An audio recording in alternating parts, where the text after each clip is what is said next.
This is a time when emotions are very high. This is a time when isolation comes. This is a time when they can actually see death coming closer. This is a time when they feel that they are getting detached from the family. We don't realize they're actually going through a form of grief.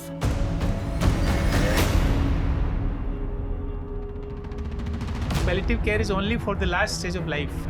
Is that true? Or it can be useful much earlier? Or what is all about palliative care? Can you explain? Palliative care should ideally begin at the point of diagnosis of any life-threatening condition. What people should do so that they don't need this palliative care at all in their life? Any condition where patient is not able to speak or make her understand, her hands are so weak she can't even make any sign of, then what to do? I mean, it was very difficult how to communicate with such kind of patients. Facial expression is the best expression. So your face will reveal that a patient is tensed. There's furrowing of the eyebrows. The patient looks extremely worried. Patient is groaning continuously. Good doctors don't visit home, and patient it is very difficult to carry senior citizens, and doctors don't like to come to home. How to deal with this kind of situation?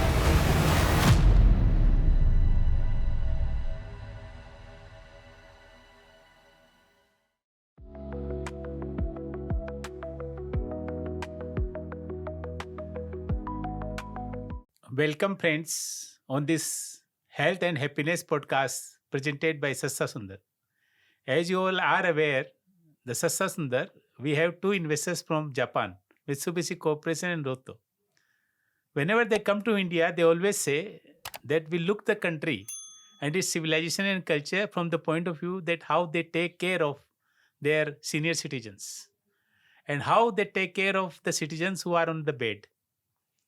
That is how they measure the cultural effect of a nation.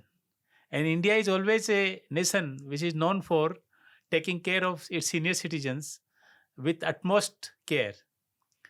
And for that, I am thrilled to host Dr. Shrikant Atreya for another insightful episode on palliative care. He's one of the leading palliative medicine physician at Tata Medical Center, Kolkata. Welcoming to our podcast, sir. He's a global WONCA chair promoting primary palliative care across the globe. He's a technical consultant for primary palliative care for WHO. I am most privileged to welcome him here for the knowledge, and I will also let the viewers know that I lost my mother 2 months back after care of her in bed for almost 15 years. And therefore, my questions will be directly associated with my own experience so that, those can be related to. So, thank you. Many assume palliative care is only for the last stage of life. Is that true? Or it can be useful much earlier? Or what is all about palliative care? Can you explain to our viewers, for our viewers? So yes, there's a lot of misconceptions about palliative care. And when we talk about palliative care, the first thing that rings in everyone's mind, and even Google doctor says that palliative care is for end of life. But things are changing now across the globe, where palliative care is integrated early on in the disease spectrum. At the point of diagnosis of any chronic life-threatening illness, be it cancer, be it any chronic life-threatening illness, could be neurological disorders, palliative care, when initiated early on, can reduce the symptom burden, can improve the quality of life, and many a times patients are also undergoing disease-directed treatment. For example, chemotherapy can resume the chemotherapy uninterrupted, and that helps also the physician and the patient build up rapport. And as the disease progresses at some point during the journey, because of the rapport built up, there's always a continuity of care. Patients are comfortable. They don't look at palliative care as a strange department, and they continue to be cared by them. And when the end comes, they may feel more secure, comfortable, dignified throughout the journey, and the end happens. So palliative care should ideally begin at the point of diagnosis of any life-threatening condition.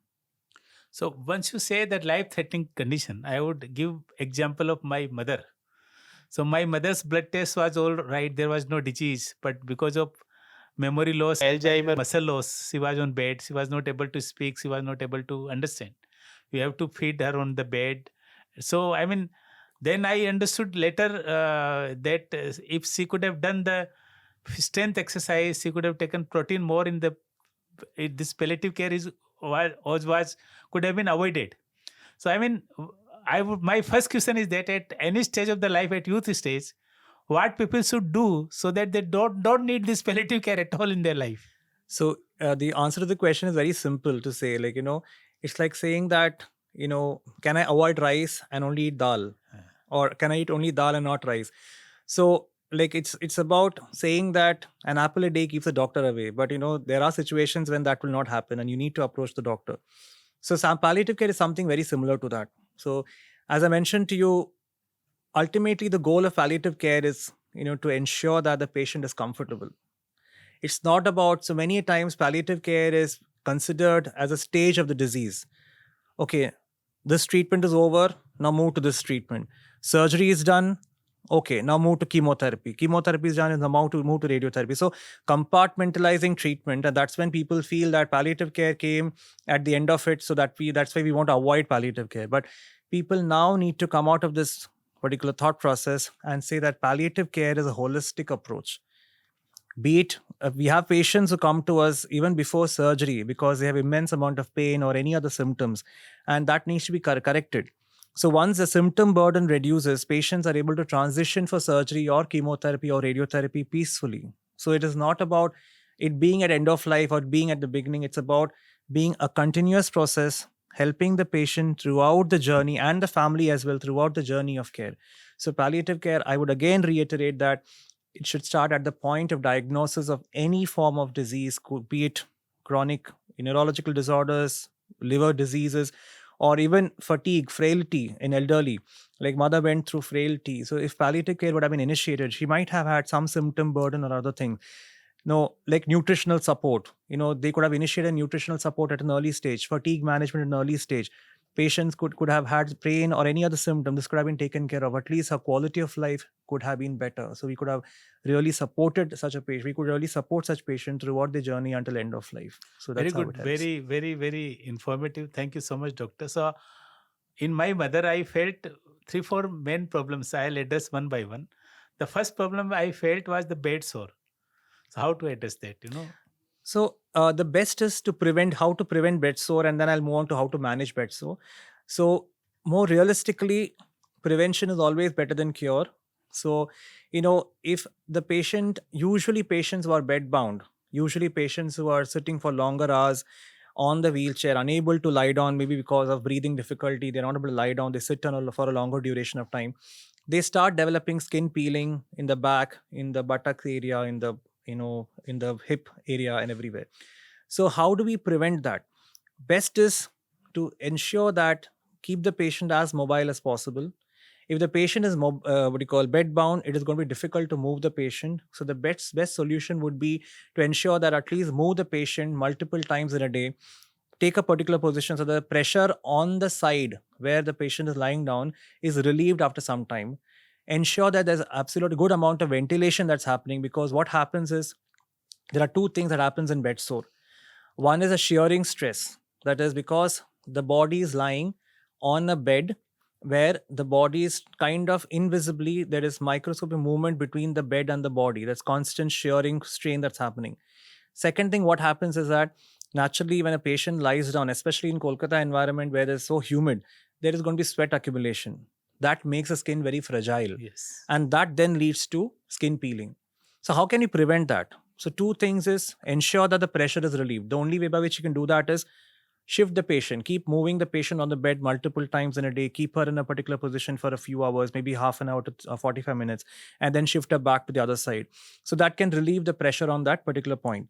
Second is, how do we then take care of the sweating? That is impossible. So the only solution is ventilate her, ensure that you put a lot of powder on that area so that the powder is an hygroscopic agent. It pulls the humid condition, the moisture from the skin, dries the skin, and that prevents the bed sore formation. So that's the most important. The prevention is the first thing. Now, for instance, the patient has developed bed sore. So again, the first thing is so as to prevent it from going further into further damage of the skin and the muscle, keep shifting the position on the bed. Second thing is there are multiple treatments that are available these days, like putting on patches so that there's a cushioning effect. So we call it Elevin, Comfeel, Mepilex. There are multiple such patches available in the market, which can be applied on you know all the pressure points. Patients who are bed bound, patients who are heavy, who are difficult to move on the bed, we should try to move them as much as possible, but still it might be difficult to keep them in one particular position, either because of pain or because of some discomfort that they might be having, due to which the patient might not want to take the position for too long. So in such situations, what you can do is you can apply patches, cushion patches, because this will this the shearing strain is taken care of by the cushion on the surface, skin surface.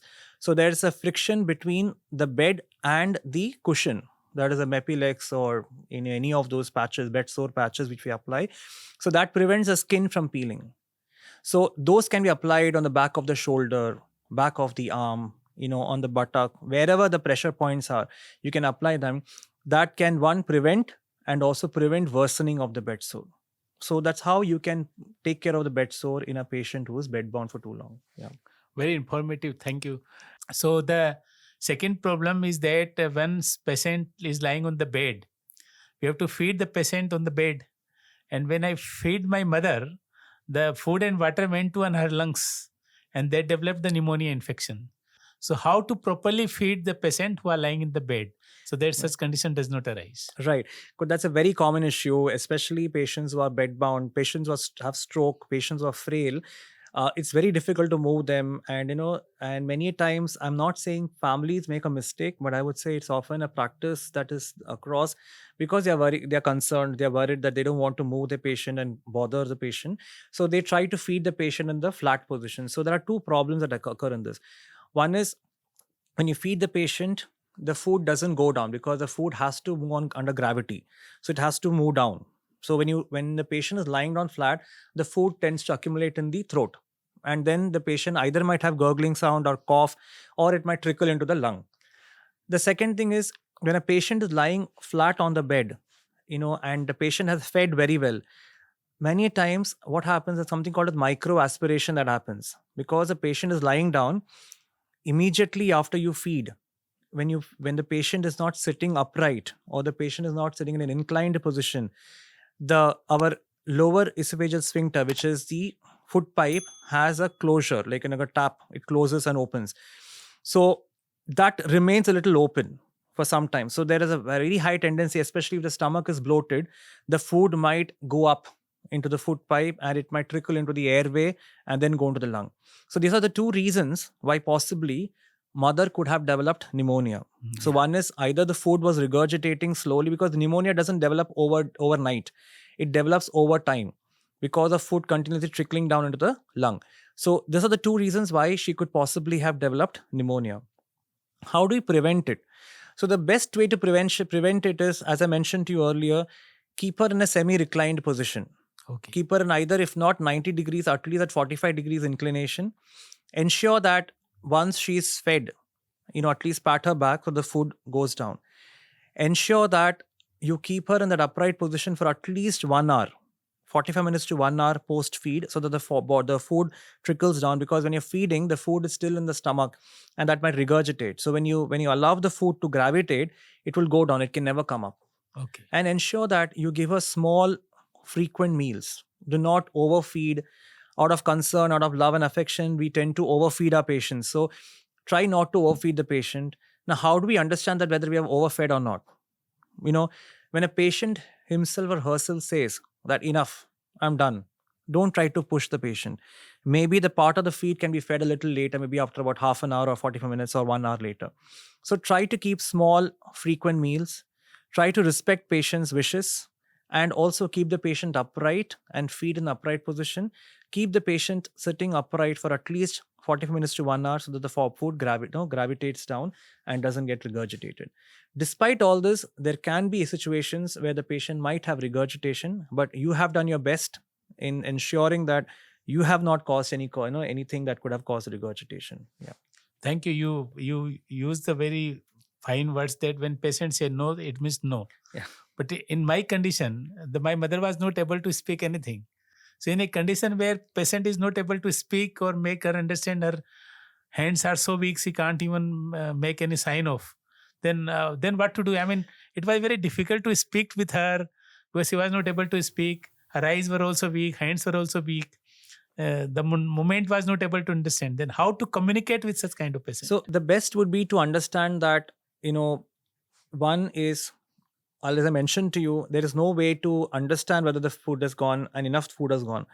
So best is give small feeds, frequent feeds. One, maybe start off with 50 to 100 ml feed. So we usually start at 50 ml, slowly grade it up to 75 ml to 100 ml. Also, if patients are frail, you can always see the stomach getting bloated. If the stomach is getting bloated, we know that we can stop at that. No further feed required. Sometimes if the patients are heavy, obese, so it's very difficult to understand. But what would be best is any feed between 50 to 100 ml every hour or 2 hours, 200 ml should not be a problematic situation. But always follow your nutritionist advice. Ensure that your clinical nutritionist, your doctor is on board to understand whether the feeding is required. Many a times what happens when the patients are heading towards end of life, there's a lot of muscle and fat breaking down. So when the muscle and fat breaks down, the body's requirement goes down automatically, uncontrollably, because that is something which you cannot really pep up. So at that time, getting your doctor on board to understand that mother is not feeding well, not because she's not voluntarily not interested in feeding, that's a separate issue altogether, but the body is not wanting so much because the caloric requirement has come down because she is bed bound for too long. So getting a doctor on board, getting a clinical nutritionist on board to really understand that, am I feeding adequately? Sometimes as families, we are so emotionally attached to our patient, we tend to overfeed out of care and love. But sometimes that can be counterproductive. So it's always essential that we have our doctor on board and our nutritionist on board, because they will exactly tell you what are the calorie requirements of a particular patient who's bed bound with a particular weight, and accordingly you can modify your feed to that much extent. So in a day you require this much. So if you're feeding her around 50 to 100 ml per hour, you just need to ensure that you're modifying the proportion of the feed and giving it to her that frequently, so that that much amount of calorie is met. Thank you. Yeah, And yeah. another problem which I face, that because of the bed sore problem and because of the various body problem, and she was not able to communicate, we were not able to understand, is the anxiety, and then the loss of sleep, and then the loss of the entire circle in daytime sleeping, in nighttime awakening. So how to manage the anxiety which the patient has because she's having pain? She's not able to communicate with her family members, but that anxiety built inside her. So how Correct. to deal with such kind of anxiety so that patient can sleep uh, comfortably? So there are various ways of doing it. So I'll tell you only one thing. So if a patient has pain, no matter how the patient is drowsy, unresponsive, patient is conscious, alert, patient is confused. If patient has pain, there are ways to express pain. So facial expression is the best expression. So your face will reveal that, patient is tensed. There's furrowing of the eyebrows. The patient looks extremely worried. Patient is groaning continuously. Patient is restless. She or he would move her limbs, or even take her Crying like a hand, child. crying continuously like a child, and her hand might go to the point where it is hurting her. So all these are very, very subtle signs, but these are the very important signs. And this is exactly what we use as clinical tools. Nothing very extraordinary that we do in clinical practice, that we do something different from what families can do. So in fact, we educate our families to make them understand that patient is in pain or not is something which you can yourself determine. And how much is a pain, you can yourself determine. So there are very simple tools like facial expression, body movements, that you can yourself see, identify the patient is in pain or not. Now, second thing is coming to dealing with anxiety. So what possibly mother could have gone through was pain Yeah. because of bed sore, and which possibly, had we understood that, we could have given her pain medications and we could have controlled the pain. So that possibly could have been the reason why mother was anxious. So there are no other reasons for her anxiety. So there, if she were in the cognitive, her cognitive capacity was good, she could have very well expressed herself. She could have probably have said that, I am not finding it very comfortable to lie in this position for too long. So position could be one of the reasons why she was having pain. Bed sore could have been the reason why she was in pain. She could have had anxiety because she's not having control on anything around her. Everything is being given to her. She's being dependent on someone which she possibly was not liking. Now, situation was such, so there are certain doable things, some certain things which cannot be done. So doable things are: can we control her pain? Yes, we can control her pain. Can we control her confusional state? Yes, we can control her confusional state. Can we correct her problems such as electrolyte imbalances or other issues that might be causing? Yes, we can do that. But certain things like dependability, having to depend on someone, something that is not something which is reversible, but constant reassurance, constant talking to, constantly letting her know that you're there and we're doing it because you're important to us, might be something which could have calmed her down as well. I'm sure you did that during the Thank you. journey. Thank you. Yeah. And fourth problem, doctor, I was faced, though I'm financially secure, well connected, but still it happened to me. So I'm sure that how the other people must be suffering is that good doctors don't visit home. And patient, it is very difficult to carry senior citizens.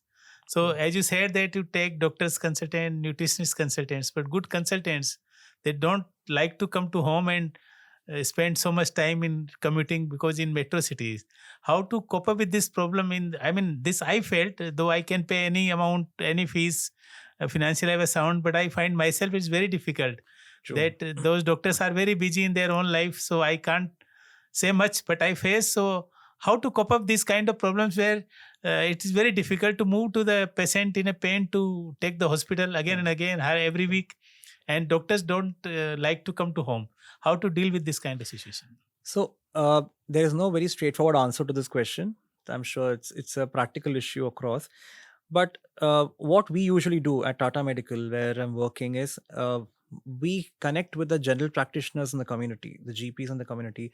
Every patient might be having someone who's in the same complex, or maybe living in the vicinity, who is a general practitioner or or a physician who's been looking after the patient. So we usually connect with them.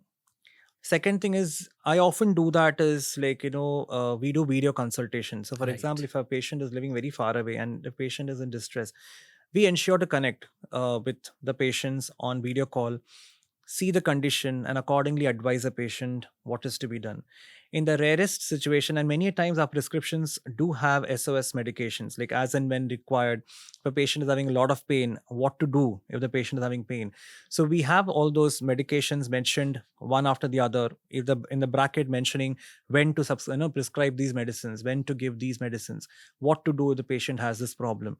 So all these things are very clearly mentioned in the prescription, and often patients are able to follow those advices.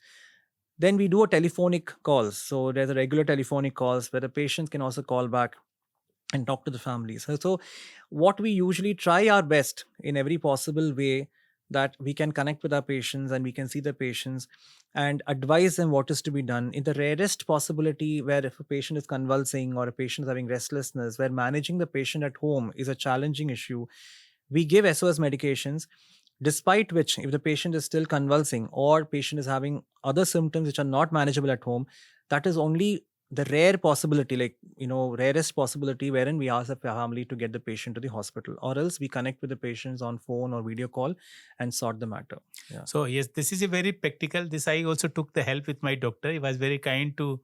Then we said the process that let's have video calls every week. Mm. That is very helpful, and that has come out of this conversation. One very important point, though not related to me, I never felt such a problem. But in a conversation before podcast, Dr. Ganpati suggested a very unique problem of keeping balance between spending and the need. And this happens with so many of my friends. I have seen that in a palliative care, people lost their home, they have to sell their homes, and everything is gone. Patient is also she or he has to die, and by the patient is dead and is gone, but his own family financial condition becomes at the problematic area. Mm. So how to keep this proper care, that we take care, we give all the care, but still we manage finance problem? Because this conversation really touched my heart. I have seen 2-3 families in my own circle, they face this problem. So how to keep this balance of not doing unrequired expenses out of panic, but going scientifically, medically proven ways which are still good. So basically, one, as I mentioned to you, the conversation, the communication the doctor has with the patient and the family is extremely vital. One, The doctor has to be crystal clear and transparent with the patient as to what the stage of the disease is, what treatment options are available, what are the effects and the side effects of the treatment. The doctor should clearly say that this is exactly what the lifespan of the treatment is. Your treatment might work. If the treatment works well, your lifespan is increasing by so many months. And if you don't undergo treatment, the lifespan increases by so many months. So, you know, the doctor has to be very clear in these terms. So I'm not saying clarity in terms of, that final verdict the doctor gives, because body has its own way of defending itself. So, but at least what evidence talks about it, so that the patient can get a rational understanding of, okay, fine, this is exactly how I'm supposed to be going about it. So giving them this difference, that okay, this could bring a difference of a few months. Would you still want to undergo treatment? Would you still want to go for the particular treatment? The patients might be able to accept, may not be able to accept it, they may be in denial, they still want to take multiple opinions. We are free to go. We would in fact say, go, take opinions from doctors you want, and ensure to be, I keep in mind that whatever treatment you do, whatever treatment you accept from a doctor, to understand that from the doctor, what are the effects, what are the side effects. Would you still want to go and drain your finances? Would you still want to go and put your patients on the risk of the treatment, and then take a collective decision as to what you want to do, rather than going by what the doctor has just put forth, but having taken opinions to finally summarize, this is exactly what I think we should do. Very So, good explanation, Doctor. So for my next question, I would like to answer all my friends on a very practical aspects is the respecting the patient's wish or will, whatever you want to say. I give a very practical example of my father. My father was a diabetic patient, so he was undergoing the dialysis, and he developed at last stage a dialysis infection. So I went to show to the doctor. Doctor examined. He was otherwise speaking and running condition, but infectious. So doctor said him that Mr. Mittal, you will live maximum by 1 year. His infection is so severe, but for living the 1 year, you have to follow the diet chart. That don't take much of the sweets and don't eat so much. In our Marwadi families, people eat lot of fry things, pakodas and all those things. So my father asked him that, doctor, if I don't do all these things, then how much time I will live? mm, And doctor said that maximum 3 to 6 months. Then my father told him, doctor, to family also, well, I want to live only for 3 to 6 months, but want to eat everything. Then we decided and respect the patient's will. We feed him lot of sweets, whatever he wanted. He lived 6 months, but when he died, he was smiling and he was fulfilling. What is your opinion about respecting the patient's wishes to enjoy the balanced life for whatever they want to do? What is your opinion about it? I would definitely go by what you said. So this is exactly what we would tell the families, also patients, also especially families are very concerned. Oh, the patient has renal failure. Oh, the patient has liver failure. No, if I give, especially in cancer setting, patients say that if we have stopped giving him rice because we have heard that rice can, sugar can increase cancer. Right. But we tell them that all these things are all there. But what's important is that patient is there with us today. Patient might not be there tomorrow. So, one, fulfilling the wishes of the patient is the first important thing. I know that the patient has a few months to few weeks to live. Let him live happily. Let him enjoy what he wants to eat.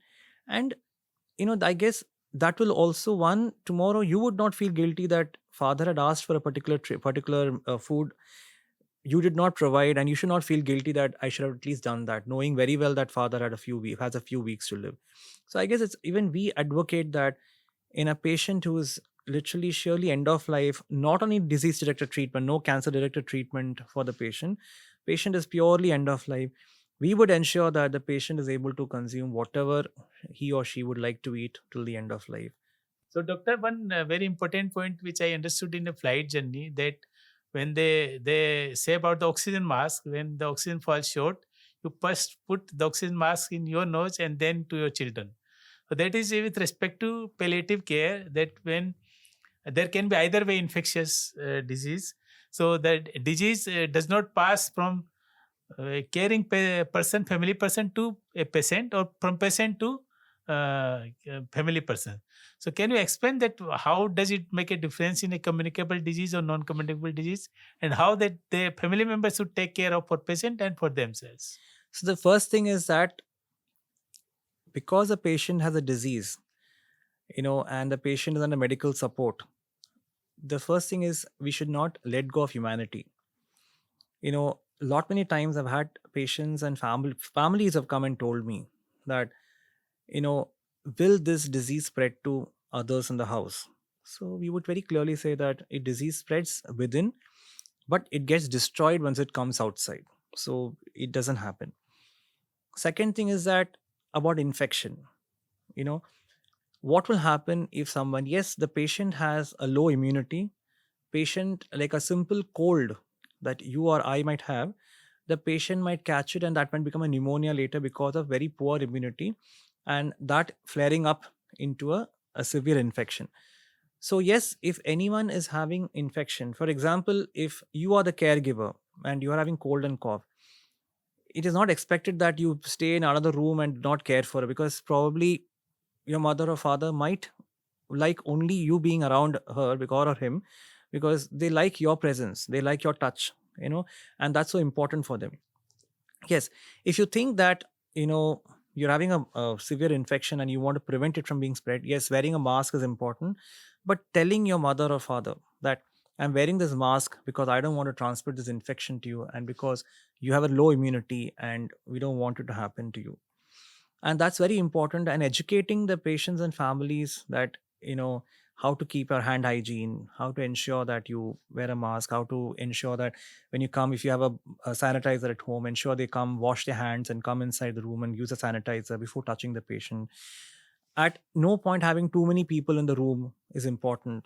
you know Sometimes a lot of people, a lot of emotions want to come and meet friends, relatives, they all want to come and meet the patient. So we always advocate that yes, it's important in end of life, it says it's important that they socialize, but we tell them, no, don't keep more than 2 or 3 people in one room at one time, so that if anyone is, for any reason, there might not be an infection, there might be an overt infection. Sometimes I might be harboring a virus inside my lung, which might not be getting precipitated as a cold or a cough, but that might go to the patient and the patient might get infected. So it's important that, we ensure that there's no overcrowding happening inside the room. People, when they enter the room, they sanitize their hands, they wash their hand, and if anyone is having a cough or cold, ensure that they wear a mask. This is only three basic ways that we can prevent the patient from getting infected. Yeah. One very typical problem I have seen for so many friends of mine, that in a metro city like Kolkata, Mumbai, you've seen that even the apartment size is very, very Small. small. So I've seen in so many families that they have the one bedroom, and sometimes the family members have to share only the room with patient. And how, I mean, this is the practical way to segregate that the patient is comfortable and the family also lives their normal life. So, to be very frank, there is no easy way to it. But what's more important is, and especially in a palliative situation, patients end of life, emotions are more important, and the closeness is most more important.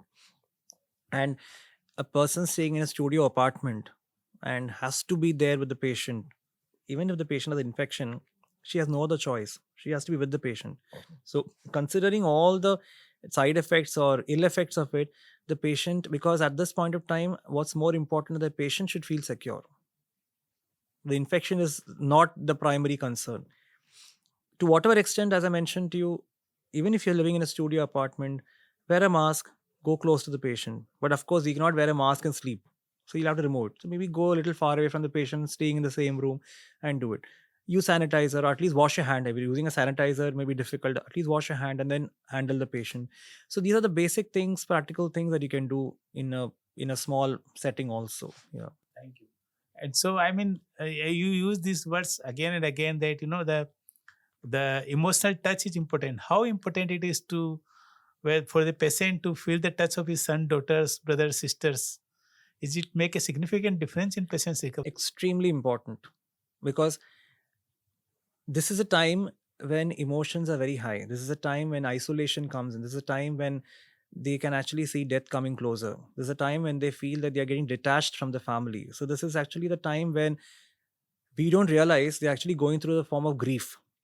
And when patients, families are with them, when families come and touch them, talk to them, chat with them, they feel more secure that I'm at least being surrounded by my own members of the family, my friends whom I've been with all these years, and that gives them a sense of security that I'm not alone in the journey. I'm with somebody's there to support me and to help me, move to the next phase of life. Yeah.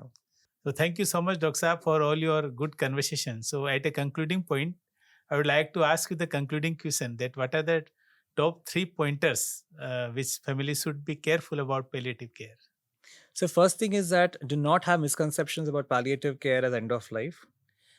Palliative care is to support the patient and the family, helping them transition through the journey of cancer or any chronic life threatening illnesses. Palliative care helps patients with symptom control, pain control, so that patients can undergo their cancer directed treatment or any disease directed treatment for any life threatening illnesses uninterrupted. And very important is patients and family should always live together. And whenever we look after patients, it is also a family who's an important unit of care. So those both of them cannot be looked at in isolation. And we always advocate that when a patient comes in, a family is always there with the patient so that both are being taken care of. Yeah. Thank you so Thank much. you. So thank you, friends. Please subscribe the channel and share the channel to all the your friends and families so that others can take advantage of this beautiful, informative podcast. Thank you so much.